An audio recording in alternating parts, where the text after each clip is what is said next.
మహాభారతంలో అత్యంత కీలకమైన ద్రౌపది వస్త్రాపహరణం వంటి దారుణానికి దారితీసిన ఘట్టం మాయాజూదం. ఎప్పుడూ ధర్మాన్నే తప్పని సత్యమే పలికే ధర్మరాజు యుధిష్ఠిరుడు అసలు జూదమాడటానికి ఎందుకొప్పుకున్నాడు? తన తమ్ముళ్లను భార్యను కూడా పణంగా పెట్టేంతగా అతడిని ఏ శక్తి ప్రేరేపించింది? దీని వెనక కేవలం శకుని మాయ మాత్రమే లేదు, శాపాలు, ఒక రాజు పాటించాల్సిన కఠినమైన రాజధర్మాలున్నాయి. ధర్మరాజు జూదం ఎందుకాడాడు? ఎవరికీ తెలియని అసలు రహస్యం. మహాభారతమనగానే మనకు గుర్తొచ్చేది కురుక్షేత్ర యుద్ధం. కాని ఆ యుద్ధానికి బీజం పడింది మాత్రం మాయాజూదగృహంలోనే. సత్యహరిశ్చంద్రుడి తర్వాత అంతగా ధర్మాన్ని పాటించే ధర్మరాజు అసలు జూదమాడటానికి ఎందుకు సిద్ధమయ్యాడు? శకుని మోసం చేస్తున్నాడని తెలిసికూడా ఆటను ఎందుకాపలేదు?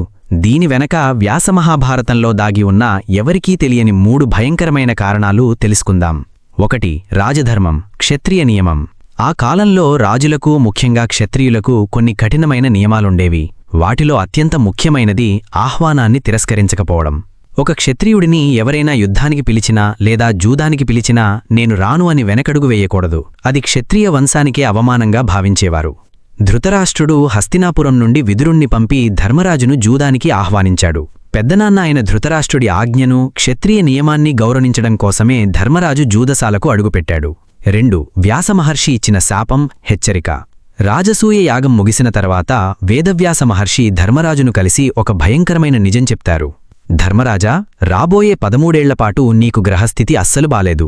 నీ కారణంగా, నీ తోటి రాజుల తప్పుల కారణంగా భరతవంశం అంతరించిపోయే ప్రమాదం ఉంది.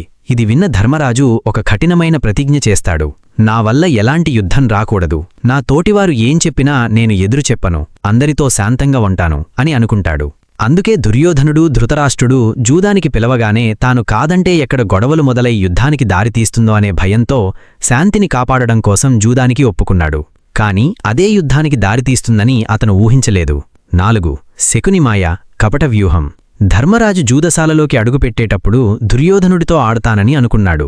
కాని ఆట మొదలయ్యాక దుర్యోధనుడు నా తరఫున నా మామ శకుని పాచికలు వేస్తాడు అని చెప్తాడు. శకుని దగ్గర ఉన్న పాచికలు సాధారణమైనవి కావు. అవి అతని తండ్రి అంటే సుబలుడి అస్థికలతో చేసినవి. శకుని మనసులో ఏ నెంబర్ అనుకుంటే ఆ పాచికలు అదే నెంబర్ను చూపిస్తాయి. ఇది ముందే తెలిసిన మోసం. కాని ధర్మరాజు ఒక్కసారి ఆట మొదలుపెట్టాక మధ్యలో ఆపడం అధర్మమని భావించి ఓడిపోతున్నా సరే ఆటను కొనసాగించి సర్వస్వాన్ని కోల్పోయాడు. చూశారుగా, ధర్మరాజు కేవలం జూదారి కావడం వల్ల ఆడలేదు. ఒకవైపు క్షత్రియ ధర్మం, మరోవైపు పెద్దల మాటను జవదాటలేని గుణం, వ్యాసమహర్షి చెప్పిన కాలగమనం, ఇవన్నీ కలిసి ధర్మరాజును ఆ మాయాజూదంలో బంధీని చేశాయి. విధి ఎంత బలమైనదో చెప్పడానికి ఈ ఘటనే ఒక ఉదాహరణ. ఈ వీడియో నచ్చినట్లయితే లైక్ చేసి ఛానల్ని సబ్స్క్రైబ్ చేసుకోండి. ధన్యవాదాలు.